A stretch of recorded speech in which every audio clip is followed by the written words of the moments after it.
This is Reality Jukebox.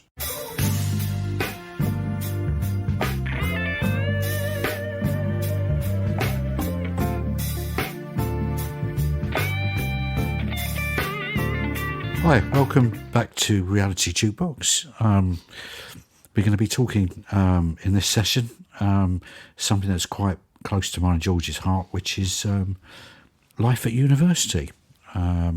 It's something that we both know a little bit about, but I think it's something that is worth looking at if you are going to uni, choosing the right uni, or if you're a parent or parents looking at unis, what are the things to look out for? Because all universities say they're the best and they're brilliant and they do this and they do that. And there's certain things that are not mentioned that are probably worth looking at. So what about you, George? How many universities did you look at? Okay, I looked at a fair few because I was the first person in my family to go to university. It was all quite new to us. So first and foremost, I was on the internet. I did a degree in, I was looking at things in music technology, audio production, audio for multimedia, sound engineering. So I was on Google. And I think I must have viewed a good 7 or 8, to be fair, far and wide. And yeah, it was interesting because, like you say, they sell themselves to be the best thing since sliced bread. But sometimes when you arrive in person, it's quite surprising the difference potentially between what's sold online to how it looks in person. And there's obviously a lot to consider. There's the university itself, there's the area, there's the course, there's the lecturers, what they do in, there's potential pathways into your chosen industry. Just speaking from my own experience within audio production, the experience side is particularly important. There was a whole number of factors to consider, but I viewed about, I think, 6 or 7, possibly 8 universities up and down the country, with varying degrees of success and inspiration. And because I was quite keen to make, you want to make the right choice, but sometimes it is a bit an element of luck, I suppose, because even how they present things on the open days might not necessarily be how it is when it actually gets to a nitty gritty, because it's ultimately universities are a business, and I've really enjoyed my time at university, but it's very important to remember that there's a lot of money involved, and for them it is a business. So you've got to put yourself number one, and kind of look past some of their smoke and mirrors at times. That's interesting. It is interesting, especially with the subject of music technology and music business. The varying ways that they're taught around different universities, and I've seen quite a few, and worked at quite a few as well. The different ways that they're taught over the 3 years, and they're very, as I say, they're very, the varying subjects do actually vary. It's quite interesting with work as well. Going into work after university, you'll always see every university says 80% or 70% of our students go into their chosen field when they graduate. Now that's even going further than away from music. I mean, that could be, if it's nursing, then definitely, whatever. And there are certain things.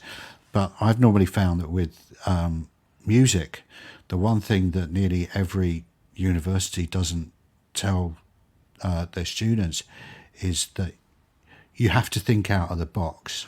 And I've been saying this for about, 10 years or whatever. That particular industry has just changed so much on its head.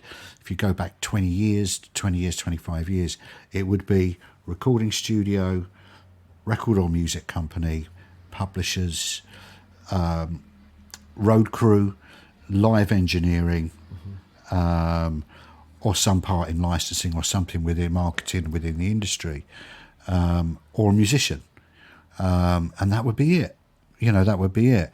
And what I'd see is not shown is there are so many different other opportunities now. If you are involved with music technology and sound design, for instance, film and TV, absolutely essential. That has actually come in. That's a real good one. That's really good. I've seen that in a lot of places. There's a lot of film and TV. But with sound design, Retail, although sort of saying that retail, isn't it? Sort of when you finish, you open a restaurant or a chain of stores, you still or bars or whatever. You don't just really put a couple of speakers up and just hope for the best. It's you need it designed. I mean, you even look at football stadiums. Was it the Tottenham Hotspur Stadium?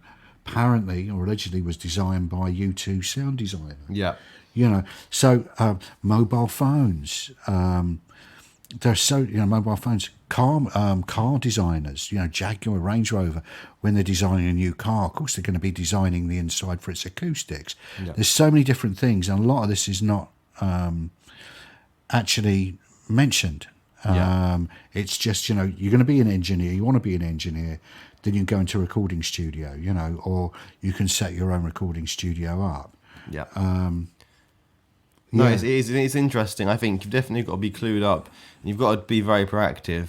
But in terms of how this relates to university, one of the things in hindsight for me, I graduated in 2015 with a degree in audio and music production, and I really wish. I think like something like a sandwich year would have been great. A year out, in the industry on a placement to make some contacts would have been amazing, because there's a lot of universities now who can have like kind of agreements with certain facilities whereby they take on their students for a placement year, and it's great. I really enjoyed learning everything I learned.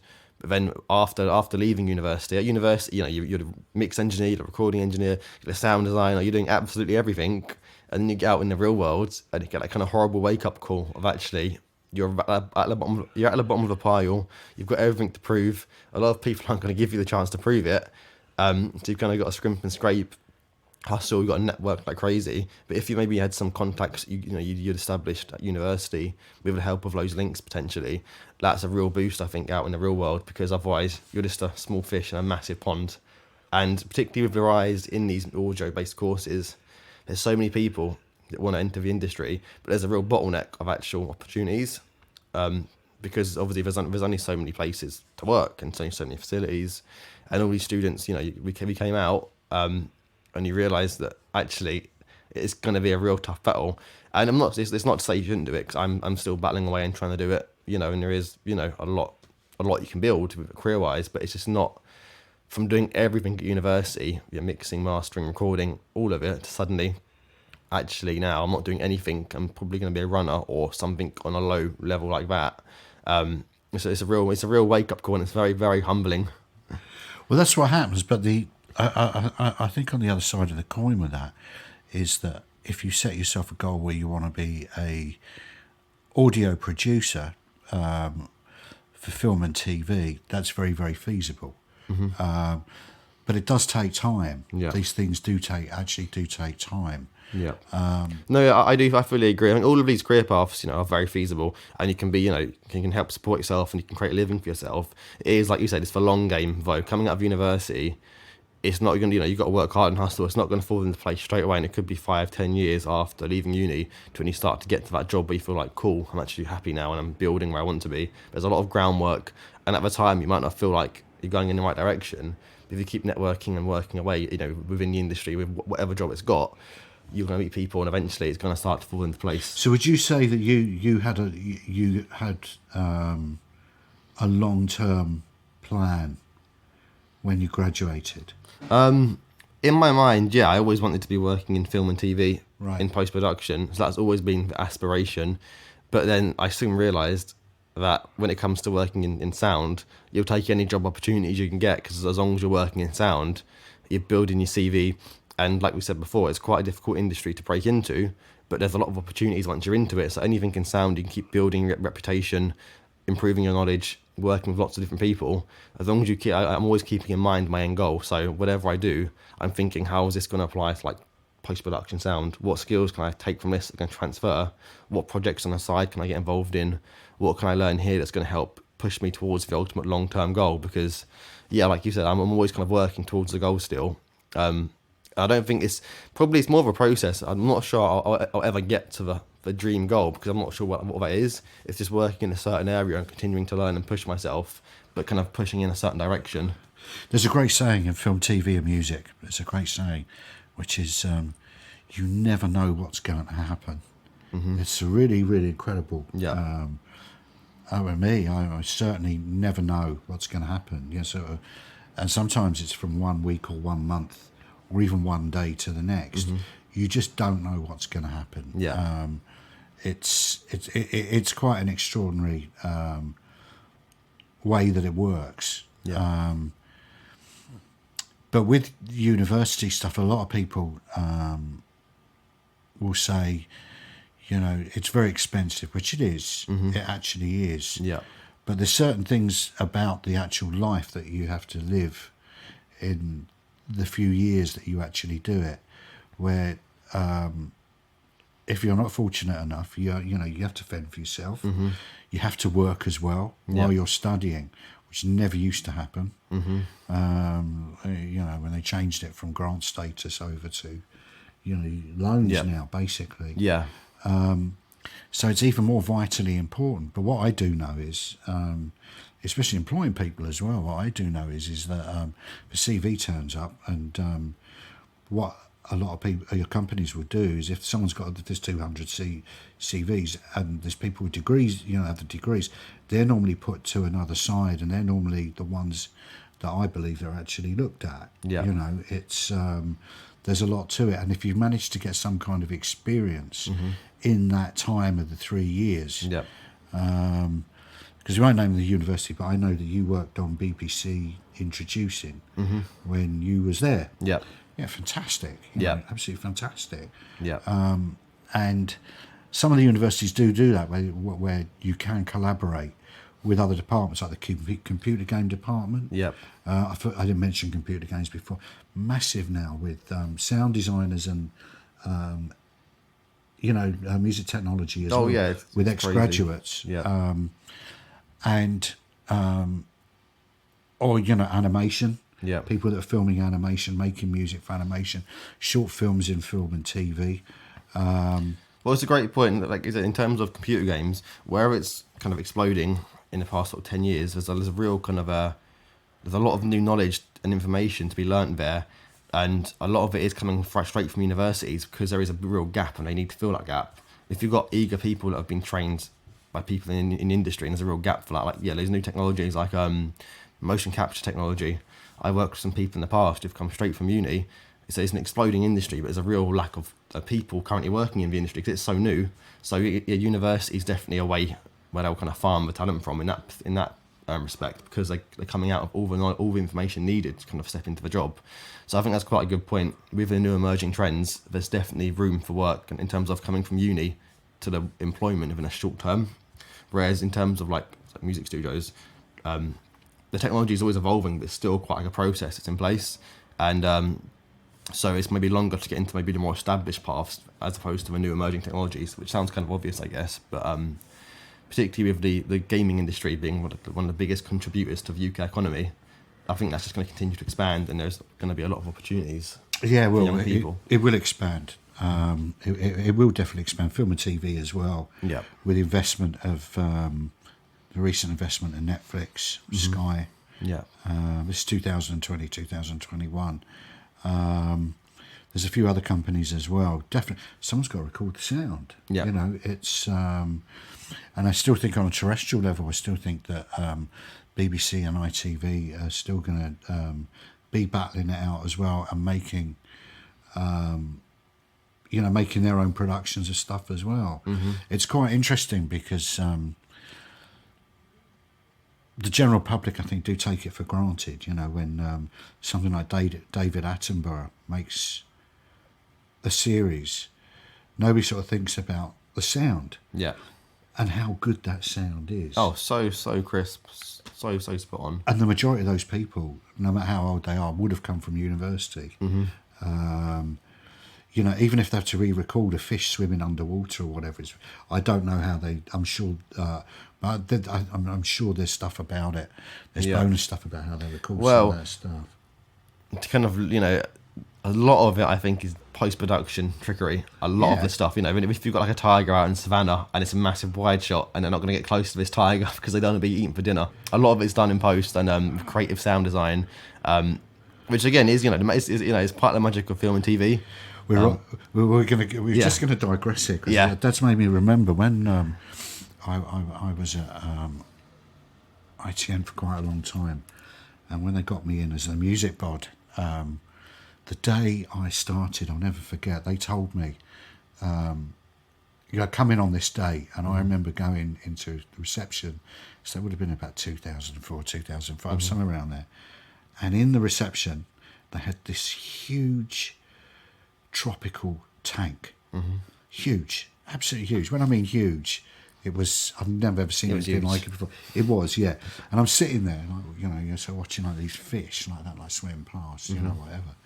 And they told me there was another guy starting that day who was going to be their wildlife expert, who I'm still in touch with from time to time. He's a great guy, great character. And he knew, and ITV owned all this footage from a series, wildlife series called Survival. And as you know, copyright, an IPR, I'm really fascinated by that. All music production, all that sort of stuff goes hand in hand. But copyright, as you know, I am really, really into it. Yeah. And when he came in, I knew it was him because I'd never met him before. He had this bag that had some kind of, said Wild Track or something on it, and it was a trade show, right? So I said, you must be, so and so. I said, well, have you got your flippers and snorkeling there? Because I thought you'll get in the tank or whatever. But the copyright thing that I didn't know about that series was that clearing things, for copyright in its infancy, which they don't teach enough of at universities. In any shape or form, it includes photography, it includes logos, it includes patents and trademarks. They may do that on the legal side, but literally film sets, film costumes, there's not enough of it done. And I was asking questions about it because I was fascinated. So I said, well, it must be really easy, with that footage. If someone wants to make there's a famous clip of a leopard running at 70 miles an hour, and that footage has been used on adverts all over the world, and ITV own it. They do own it.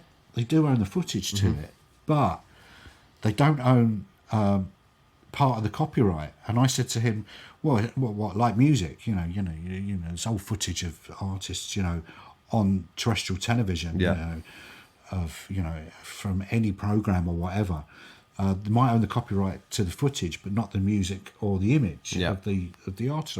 He said, exactly. So I had a laugh. I said, what about that leopard footage? So he said, well, no, the leopard doesn't have any image rights. He said, but the person that filmed it did. So I said, why is that? So he said, well, if you was in the Amazon in South America and you jumped in with a load of piranha fish, you're going to want certain conditions in your contract. Absolutely. As well as just getting paid. There's certain things. So a lot of the people apparently that directed and produced the Survival series actually had part of the copyright. So there was image rights of the people that were actually in it. But it's true when you think about it. No, it is true. And jump in a river full of piranha fish. Well, you're risking, even if you go on these massive kind of expeditions out, to the Arctic. And there was quite a famous case involving a certain whale. I think it's a very, very, I forget the exact breed of this whale, but someone recognised on this documentary this whale sound, and it was so rare.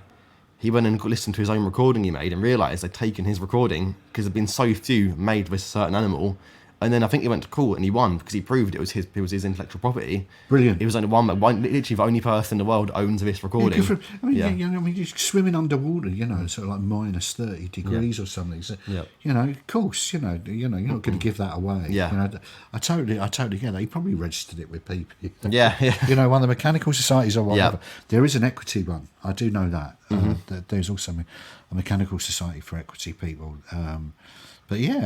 So would you agree with that? That sort of copyright is not is something that should really, or intellectual property rights is something at university. As I say, I'm not up on people that teach pharmaceuticals on medicine. That I don't know about. But I know they do things in law. But everything is, well, you can patent this or you can trademark that. But it's so diversified as far as I know. Certain things. Music and most of television I pretty understand pretty much, how it works. But what normally happens is that, and you will probably remember this, when you started university, if you ever got a copyright expert in, and they don't always have those lecturing Yeah. in music technology, and then someone would say, well, I've been recording with somebody out of here and they've gone ahead and released it, and I've engineered it, and I'm doing backing vocals, and I'm doing this and doing that on it, and they've recorded it in my front room on my equipment. Do I own it? You know, there's not. Yeah, you know, there's no clear. Yeah, I think you're right. And particularly within the industries we're talking about, there's a lot of scope to freelance work. There's obviously, you know, bread and butter for a lot of people. So it's so crucial to know. And yeah, these situations come up, and you can get kind of done over really easily. So I think you're right. I do think it needs to be a bigger push. Because I know we had, you know, a lot of unis that do creative courses have like a module on business, but really the real nitty and gritty stuff that's going to be, you know, like what you need to rely on isn't covered maybe it's clearly or as much detail. Like these sort of examples where you can get screwed over and lose a lot of money potentially. yeah, I definitely think it needs to be more of a highlight. And in film and TV as well. Yeah.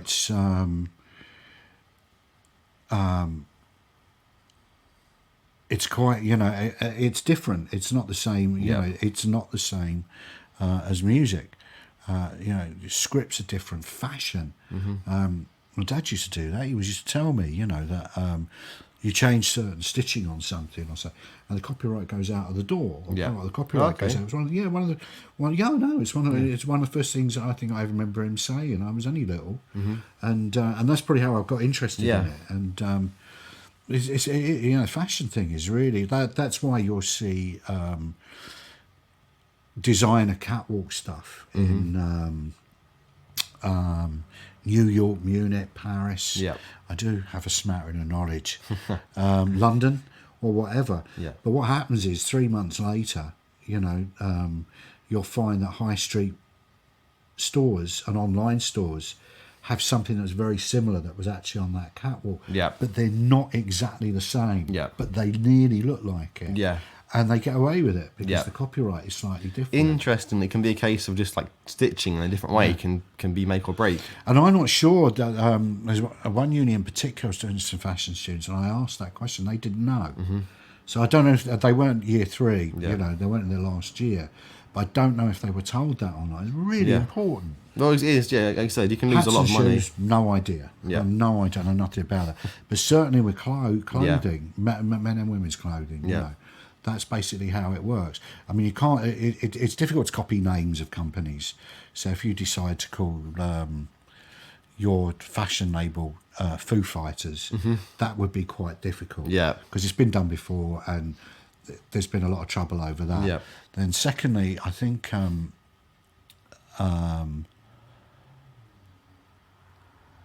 logos. You know, for instance, I don't know. You know, D&G or Louis Vuitton, whatever. You couldn't copy those logos unless they were pirated, unfortunately. Which often is the case in certain spaces. It is. You go to certain spaces. And I don't think there's enough of that at all. Yeah. Whereas I think probably in the United States and probably in Europe they do. Yeah. But we do other things here, as I know. You know, they don't do there. Yeah. So going back to choosing your uni, you said like a safe environment. Was that important? Yeah, I think in terms of you want to feel secure, you want to feel, I guess, you want to. It's personal preference in terms of the areas you choose. But you want to feel like it's a place that's going to cultivate your knowledge, it's going to inspire you. You're going to be safe. Because for a lot of people, you're moving away for the first time ever. It's a big deal, and a lot of people can't handle that. It's a real eye opener. So I guess you want to feel supported, particularly to 2021. There's a real push for mental health awareness. You know, there's a lot of different causes and support out there for a lot of increasing diversity. So you want to feel safe and supported. I think also a big bump for me was the facilities, because I know there's a lot of people whose opinion is, you know, don't go to university, you go and earn money for 3 years. But I know for the industry I wanted to get into, if I don't go to university, it's going to be even harder. If I'd rather go and have access to these studios and this equipment and get hands-on time with this stuff and build a knowledge base up.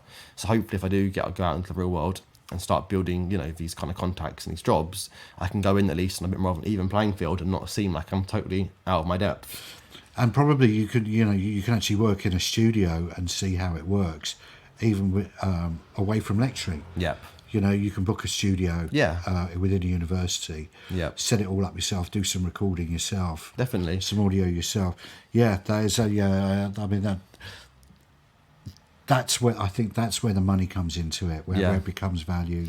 Definitely. For money. I, for example, in the third year, we had a band in the studio for our third year project, and we had, like, you know, it was a long day. We did like 12 hours recording, but then I had another project doing post production on the film. So then I went to the editing suite straight after and stayed all night. And again, you know, you've got such a diverse range of facilities there, for post production to live recording to working with the camera guys. And the fact I can go from a recording studio to an edit suite, you know, within like 5 minutes, and I can stay all day and do my work, which in the real world will cost you a lot of money to have access to those facilities and equipment, and also, you know, the support.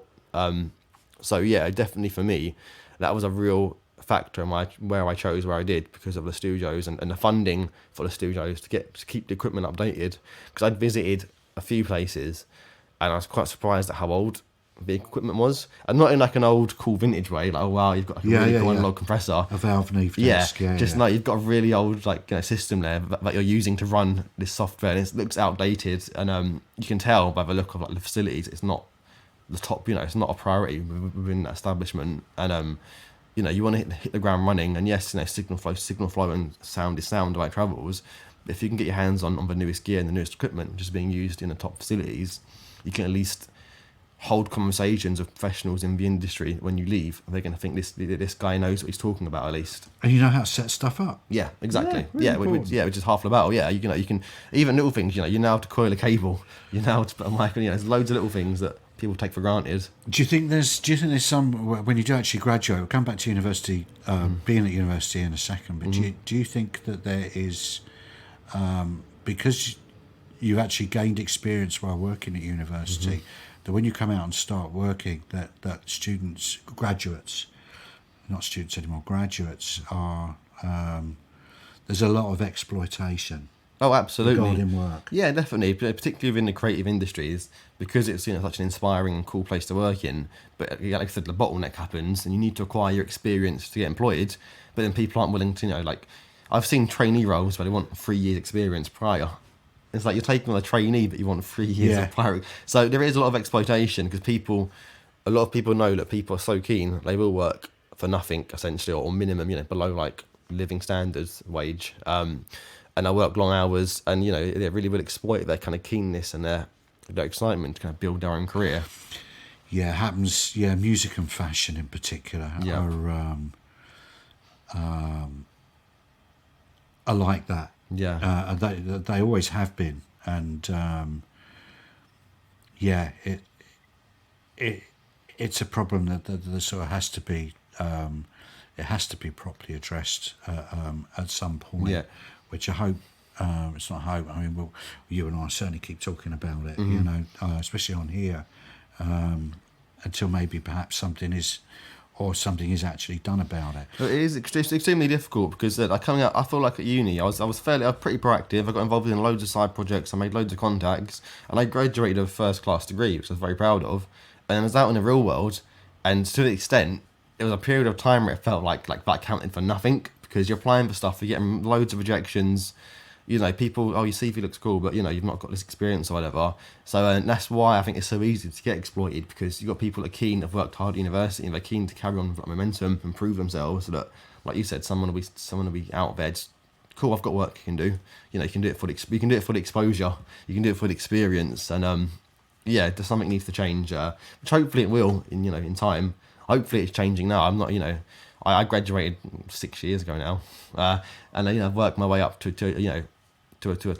not even a high level in 6 years. I've made progress I can look back on and be proud of, but you still see it, all the time, really. When people coming through, yeah, it is. It's.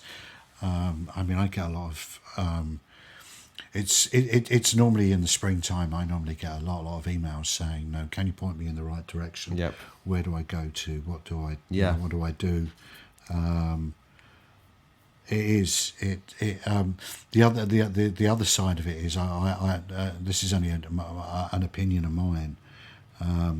Is there's a lot of negativity around about July and August on news networks of all sorts. So going on about graduates, X amount are going to be unemployed. 90% of them aren't going to go into the industry that they choose. And the way that it's reported, to me, it sort of seems, well, why bother? why bother? And really, I don't think they've actually looked at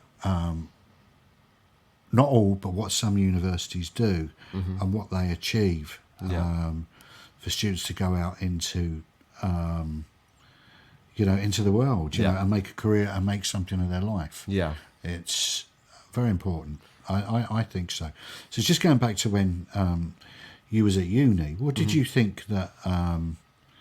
What was your first day like when you started? First day, Were you- I remember the first day we had to get our passes made and get all our forms signed. I was in this massive queue in the hall with all these students, and you're kind of trying to feel out, who's going to be, who's on the course with you, who sounds like they're cool, who seems like they're going to be a problem. And it's really interesting because with music technology, there's a lot of snobbery, and in terms of like what software you use, like Cubase versus Pro Tools, and I heard someone was talking about Cubase behind me, and then someone in front picked onto this, and they were kind of making a sort of snide remark about Cubase, and oh god, it started already. This is the first day. But then after all that, anyway, that always happens. That's just that just happens. First actual lecture was a real eye opener because I think it was done intentionally to weed out the people that just want to produce their own music and not learn. We was using Audacity, using math equations to generate like sine waves and certain tones, and a lot of people were like, "God, this isn't what I signed up for." But of course, it's a really core function to sound. Obviously like how waves are how made up and stuff. But I think it was done intentionally to kind of see who wanted to be there and who would want to kind of come and make their own, produce their own tracks and not really study. But I really enjoyed it because again, it was something I'd never done before. The lecturer was very, very knowledgeable, very kind of inspiring. And I thought, cool, I'm here to learn. And the first day, I'm learning something new. Because if you get both sides of the course, if you have all that stuff, Yeah. and then you have all the songwriting and the other production elements that come into it, it's a great match. Yeah. But you don't get it in every university. Well, that's it. What I've realised that I was always like, I want to be creative. I'm going to do a Bachelor of Arts. I want to be mega creative all the time. But then, sadly, you can't be creative without having all the technical knowledge, and you've got to know the fundamentals of of the science or whatever it is behind it to bolster the creativity. So you can creatively use these tools or whatever it is you're doing. Especially in our industry where there is a real underlining technology, use of tech and innovation. You've kind of got to be able to understand stuff to an extent at least.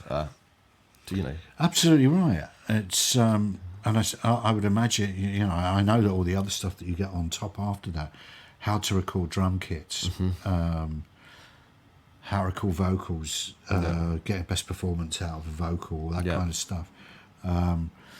If you get that as well, you get the magic of both. Yeah. Then you're told about copyright. Yeah. And then you're also told about mastering. Yeah. And then how stuff is released. Yeah. Or how stuff is absorbed. That's a really exciting side. Unfortunately, not everybody does it. No. It's either one or the other. No, it's true. The other thing that's really interesting is you going to film and TV. The other thing that I've noticed standard is that is not addressed enough is people that want to go into audio in the theatre. Yeah. Yeah. Theatre sound. Yeah, you just want to get involved with the theatre. It's something that I don't know tremendous. I mean, I know about live events and stuff, but and live gigs and festivals, that kind of stuff, how it works. Worked on them, played. I don't know how many gigs when I was a kid. Yeah. But the whole issue of it is that the theatre. And the other thing about theatre is how songs work in the theatre, the rights of that as well. Yeah. It's entirely different from anything else. Not. Yeah. Okay. From what I've realised, in terms of from my experiences at least, there's a lot of kind of themes that will run throughout. So when I spent time working on dramas, you learn about hiding microphones so you can't be seen on camera. That goes to the theatre. Then if you're marking up the actors, you've got to learn to hide your microphones in creative places, and the signal flow is kind of similar. If you do a bit of live sound, then the desk they use in theatre is kind of similar, and you learn about the monitor wedges and the speaker stacks and all that sort of stuff. But until you actually get hands on in that situation or environment, even simple things are very daunting the first time you do them, because it's having that sort of doubt until you can build up the confidence of of like running a line check or running sound check or whatever it is you're doing. Until you actually do it with someone kind of assisting you for the first time, every little thing is actually quite nerve-wracking and quite tense because of you're very aware of responsibility and you don't want to look bad, you don't want to mess it up. Because when you get in the real world, obviously time is money, and it is. No, I agree. I mean, the other thing, the other thing I was going to ask you was, which is a really good point, is you said before about this lecture is really inspiring. Do you think that there's some lecturers that are not interested? It's a job.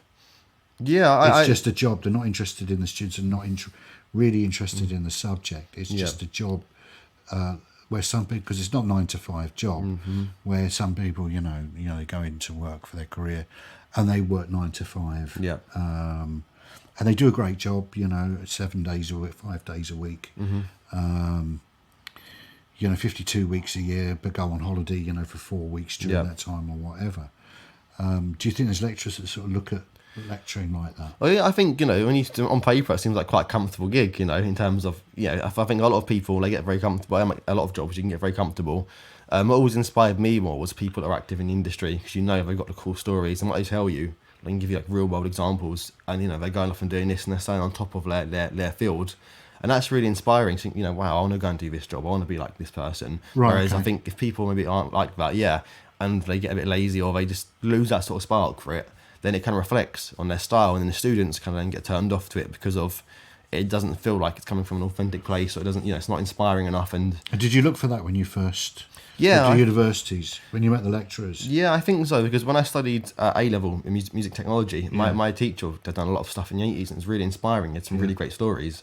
And I thought, well, go to university, go to the next level, who's doing what? And, of course, they do kind of tell you, oh, so-and-so now, he's off on tour with so-and-so this week, but he'll be back, in time. And they kind of sell you this, the uni. And it's really great when you've got people that are actually active in the industry, that have done stuff, and have got the contacts, they've got, like the examples to give. That just shows that they're still hungry for their own career too. Yeah. Rather than, like, cool, I've done my bit now I'm going to settle down.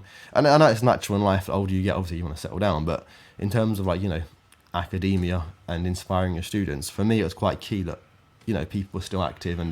Go on your allotment. Yeah, exactly. Yeah, exactly. They spend their summers in allotments, not not working or whatever. I swear once,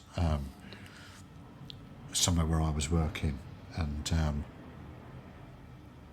somebody in an office where I was working. Well, I won't say what company it was, but I'll just say it was a media company.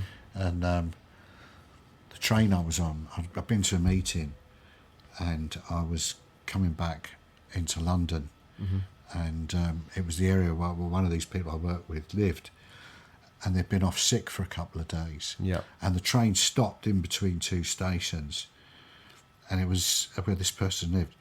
And I looked out the window, and this person was on their allotment. It was just...